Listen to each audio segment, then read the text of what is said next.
தாய் தமிழ் உறவுகளுக்கு வணக்கம். மதுரையில் எம்ஜிஆர் சிலை உடைப்பு.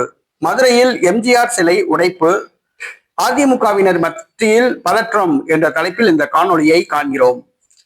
எம்ஜிஆர் இவர் தமிழ்நாடு முன்னாள் முதலமைச்சர், அதிமுக நிறுவனர். 1977 ஆண்டு முதல் 87 ஆண்டு வரை தமிழகத்தின் முதலமைச்சராக இருந்தார். இவருடைய சிலை இல்லாத ஊர்களே இல்லை என்று சொல்லலாம். அந்த அளவுக்கு முக்குக்கு முக்கு எம்ஜிஆர் சிலை உள்ளது.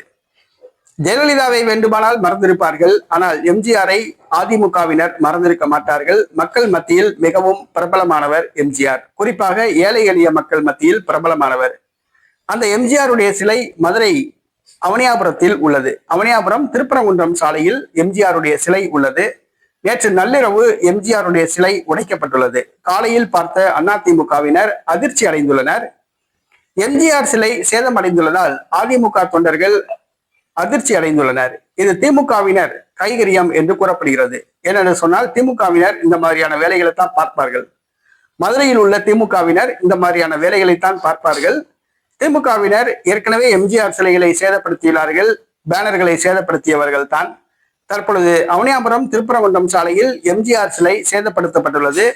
இது தமிழகம் முழுக்க அதிமுக தொண்டர்கள் மத்தியில் பரபரப்பை ஏற்படுத்தியுள்ளது. காவல்துறையில் புகார் அளிக்கப்பட்டுள்ளதாக கூறப்படுகிறது. திமுகவினர் மீது அதிமுகவினருக்கு சந்தேகம் ஏற்பட்டுள்ளது.